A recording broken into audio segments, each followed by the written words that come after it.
Encore une petite chose que j'aimerais faire avec vous, c'est d'afficher les extensions de fichiers. Donc, si vous savez de quoi je parle et que chez vous c'est déjà fait, vous pouvez bien sûr directement passer cette vidéo. Une extension, c'est quoi?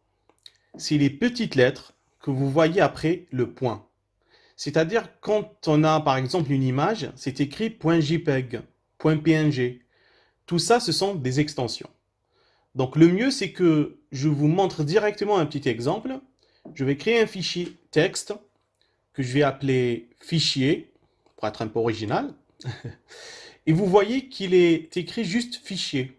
Normalement, l'extension d'un fichier texte, c'est .txt. C'est-à-dire qu'il devrait avoir écrit fichier.txt. Or, ce n'est pas le cas. Donc mon système le cache par défaut et nous, on veut que ça ne le fasse pas.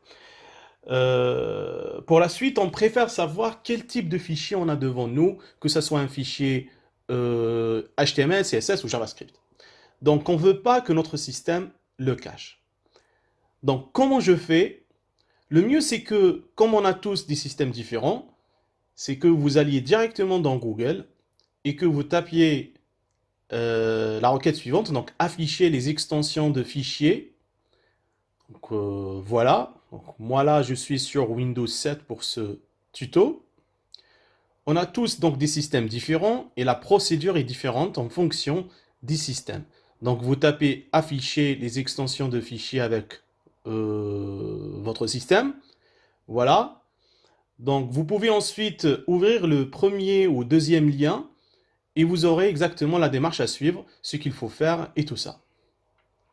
Donc moi je sais exactement ce qu'il faut faire, donc on va aller le faire directement.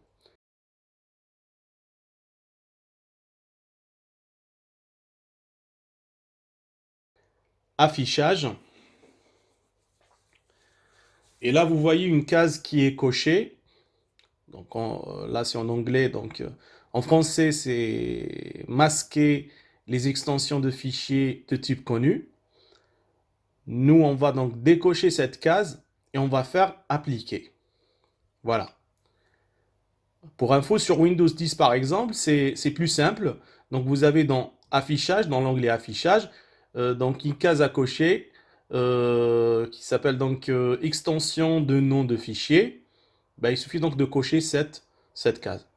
Et maintenant, voilà, abracadabra, fichier.txt. L'extension est apparue. Voilà.